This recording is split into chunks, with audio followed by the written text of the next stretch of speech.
Neste vídeo o deputado Kim Kataguiri rebate falas do candidato à Prefeitura de São Paulo Guilherme Boulos, e traz à tona algumas informações sobre a sabatina no G1 com a jornalista Natuza. Natuza faz várias perguntas e Boulos não responde e fica mudando de assunto. Assista até o fim, deixe seu like, se inscreva no canal.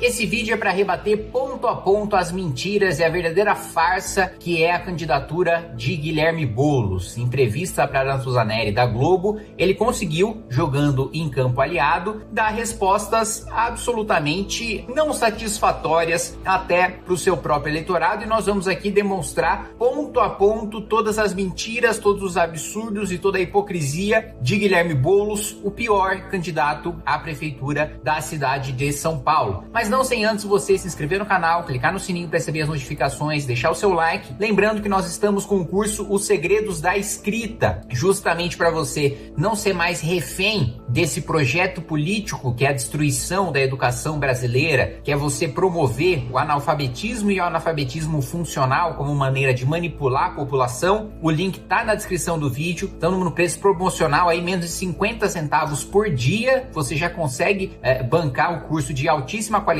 e ficar fora dessa estatística trágica em que mais de 90% dos brasileiros não sabem nem ler nem escrever com clareza. Bom, sem mais delongas, vamos partir aqui para a entrevista do Guilherme Boulos com a Natuza Neri. Sobre Venezuela, o senhor considera que ali reside uma democracia ou uma ditadura?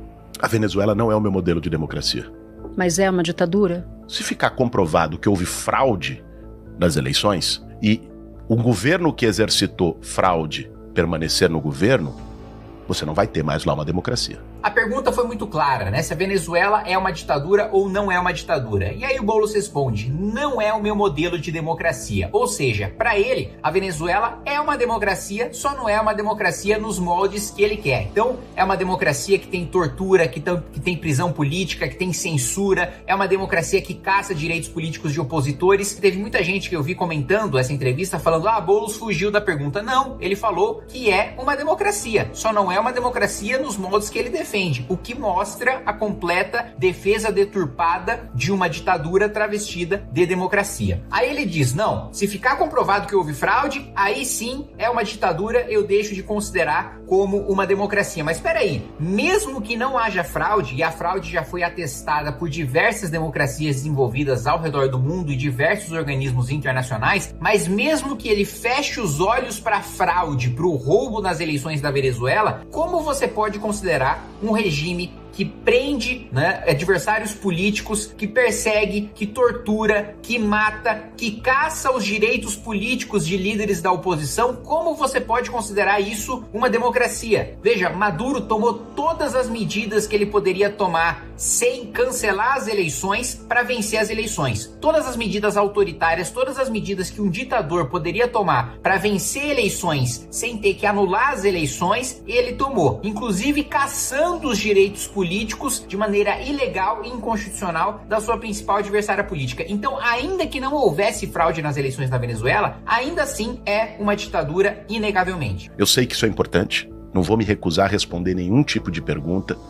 Agora, a Venezuela está a 4.000 quilômetros de São Paulo. A 20 quilômetros daqui do estúdio da Globo, a gente tem o Córrego dos Freitas, lá no Capão Redondo, um problema histórico de saneamento. Não vai se recusar a responder, né? Mas vamos falar sobre outro assunto? Mas vamos falar sobre o Córrego do Capão Redondo aqui, 20 quilômetros? É realmente, assim, é muita cara de pau dele, não sabendo mais o que responder, aí sim, tentando fugir da pergunta. O senhor sempre se sai pela tangente dizendo: o meu voto, a minha recomendação para arquivamento do caso Janones é por causa da jurisprudência, porque teria sido uma irregularidade cometida antes do mandato. Eu não quero entrar nesse aspecto, porque eu quero entrar no que o senhor pensa. Se a rachadinha é corrupção, e se o Bolsonaro mereceria aos seus olhos ir para a cadeia por causa da rachadinha, por que o senhor ajudou a livrar o Janones? O que estava em jogo no Conselho de Ética era o seguinte: não era o regimento interno da Câmara, era jurisprudência. precedente de decisões. A pergunta foi muito clara. Se Flávio Bolsonaro cometeu rachadinha e tinha que ser preso, por que André Janones, que também cometeu rachadinha, não tem que ser preso e você salvou ele no Conselho de Ética? E a Natuza ainda antecipou. Eu não quero ouvir as desculpas que você deu no Conselho falando sobre precedente de jurisprudência do Supremo Tribunal Federal, que, aliás, são desculpas mentirosas que ele utilizou distorcendo precedentes do Supremo. Aí o que ele faz? Repete exatamente a mesma ladainha do Conselho de Ética. O senhor bateu bastante na tecla de que é preciso usar um peso e uma medida só. Quando o senhor diz isso sobre a rachadinha se referindo a Bolsonaro especificamente, não havia condenação, não havia na justiça nenhuma conclusão do caso. Havia processo. Vamos lá, contra o Janones. Só que ali o senhor disse que ele era corrupto. Ali o senhor disse que ele merecia ir para a cadeia. Se é um peso e uma medida só, o senhor está dizendo, então, que o Janones, mesmo sem condenação, praticou corrupção e merece ir para a cadeia? Deixa eu te dizer, Natuza, o papel do Conselho de Ética foi um julgamento de procedência e não de mérito. Não, eu estou falando do que o senhor pensa. Era isso que estava em questão. Se a sua linha de raciocínio tem acusação de rachadinha, logo merece ir pra cadeia, eu tô imaginando... Não, mas ali era muito mais que acusação, né, Natuza? Ali nós tínhamos 51 imóveis comprados em dinheiro vivo, eu não vi isso no Janones. Ali nós tínhamos uma loja de chocolate num shopping do Rio de Janeiro fazendo lavagem de dinheiro de rachadinha, eu não vi isso no caso do Janones. Ali nós tínhamos imagens de banco do Queiroz pagando fatura da escola da filha do Flávio Bolsonaro em dinheiro vivo com dinheiro arrecadado de assessores. Ali tinha filmagem, tinha esses elementos, tinha tudo. E a Natuza reforça a pergunta. Bom, se Flávio Bolsonaro, quando só tinha um processo contra ele não estava condenado, já mereceria ser preso por cometer rachadinha, por que Janones, que está na mesma situação processual, só há um processo contra ele ainda não foi condenado, por que ele merecia ser solto? E aí o Boulos coloca, não, os dois estavam na mesma posição, só tinha processo contra o Flávio, só tinha processo contra o Janones, não tinha condenação, mas no caso do Flávio, você teve os extratos, você teve o depoimento, você teve pagando em dinheiro vivo, escola, plano de saúde, você teve todas as provas. Muito bem, eu concordo com tudo isso do caso do Flávio. Agora, e do Janones, em que você teve um áudio do próprio Janones admitindo e pedindo dinheiro pros assessores, mais os assessores admitindo que tem a rachadinha, mais os assessores mostrando os extratos das transferências bancárias. Ou seja, há provas muito concretas em ambos os processos, mas você quer passar pano pra rachadinha do Janones só porque o Janones é de esquerda. E rachadinha do bem pode. Vamos falar de segurança pública, porque esse é o tema de maior preocupação, porque nos tempos em que o senhor comandava o MTST, houve a invasão, depredação do prédio da Fiesp. E não sei se data daquele momento, pode ser de antes, pode ser depois disso, mas a polícia tem, no geral, crítica ao senhor.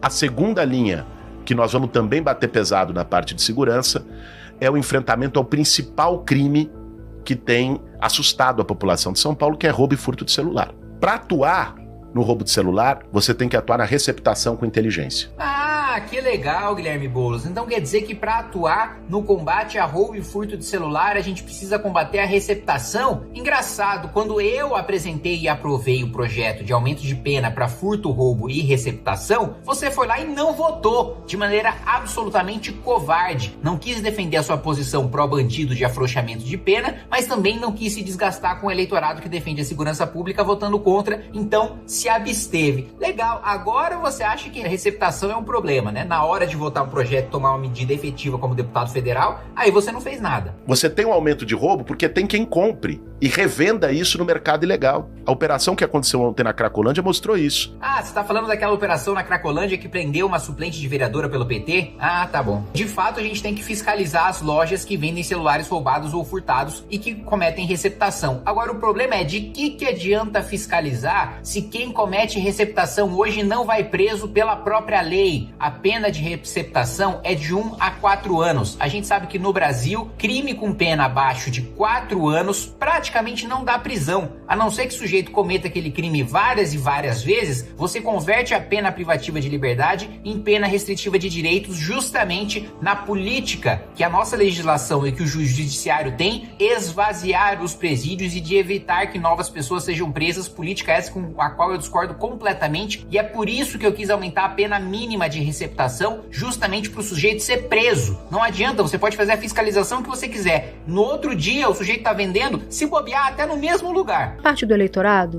isso as pesquisas dizem, tem receio da sua imagem pela imagem de radical. A história da Fiesp, eu vou até pegar aqui uma aspa do senhor que foi no dia daquele evento, não estava programado, mas foi um gesto de indignação das pessoas. Fiesp representa o que não presta no Brasil.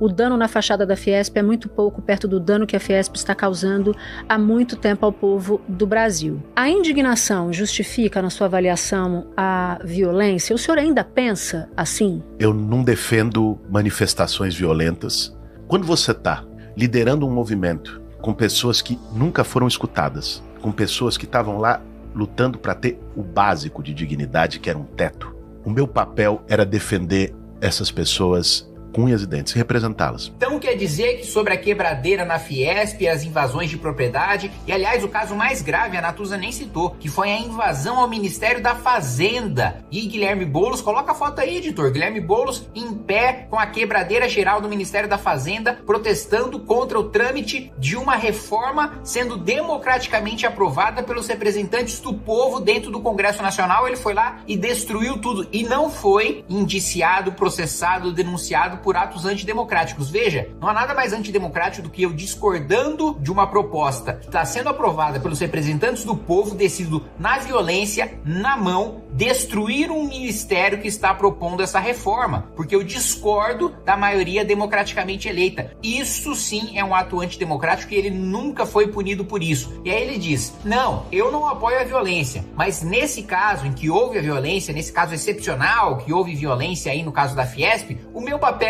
era defender quem cometeu a violência. Então peraí, se você não defende a violência, como que o seu papel, por causa da angústia dessas pessoas, da necessidade dessas pessoas, da legitimidade do pleito dessas pessoas, aí a violência se torna-se válida? Não, nada disso que você colocou torna a violência válida, Guilherme Boulos. E outra coisa, veja só a hipocrisia, né? Você fala, isso não é nada perto do que a Fiesp faz com a gente. Hoje a Fiesp é comandada por um lulista, por um petista, filho do ex-vice-presidente da República de Lula, né? Josué Gomes, que é filho de Zé Alencar, né? Então, agora eu quero saber o que a Fiesp faz com a gente. Hoje a Fiesp te ajuda com o empresariado patrimonialista paulista que não está preocupado em melhorar sua produtividade, em melhorar sua competitividade, em fazer melhores produtos a menores preços, está preocupado em ter benefícios com o governo, a ter privilégios tributários, a ser amigo do rei, que foi assim que a elite patrimonialista brasileira sempre se manteve no poder e sempre se manteve rica e sempre se manteve parceira, inclusive, de governos igualmente patrimonialistas e corruptos como os governos do PT, dos quais você sempre apoiou. Quero falar um pouco sobre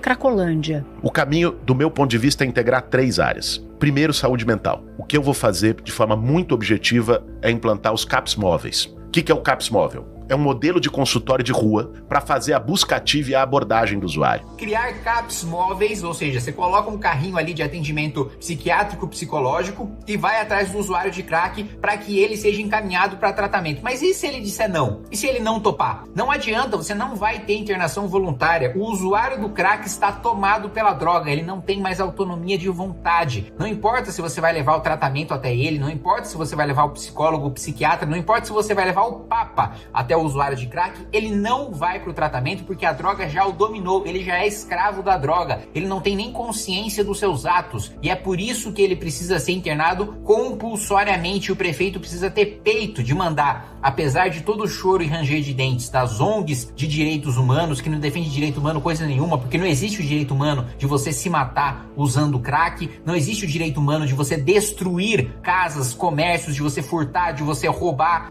Gente, vendo essa entrevista, eu só lamento, né? Eu só lamento mais uma vez a sabotagem do meu próprio partido e de eu não poder participar de debates eleitorais. Porque esse tipo de conversinha mole você consegue rebater sendo duro, incisivo e apresentando proposta e apresentando alternativa. Você consegue ao mesmo tempo desmascarar essa farsa chamada Guilherme Boulos, colocando as suas próprias propostas, mostrando como é possível fazer diferente e não seguir nesse discurso lunático, populista, absolutamente demagógico que está sendo promovido por Guilherme Boulos. Mas, não participando dos debates, eu continuo aqui na linha de frente desmascarando esse pessoal, e para isso eu preciso da ajuda de vocês. Me ajude a espalhar esse vídeo o máximo possível, principalmente para aquele seu coleguinha que está pensando em votar no Boulos. Ler e escrever com qualidade foi fundamental para poder chegar onde cheguei, tanto passando na universidade, como para fazer o trabalho de conclusão de curso, como depois na minha carreira profissional, como comentarista político, colunista de jornal, e depois vencendo 2 eleições de deputado federal. Foi fundamental ler e escrever com qualidade, absorver o máximo possível dos livros que eu lia e também poder escrever primeiro redações e depois 3 livros já publicados, todos eles muito bem vendidos. Se você também quer fazer parte desse time das pessoas que possuem a habilidade de ler, de escrever, de absorver aquilo que estão lendo, de conseguir passar suas ideias com clareza e com qualidade, a gente está agora com o curso Os Segredos da Escrita. Se você se interessou, é só você clicar no link da descrição do vídeo.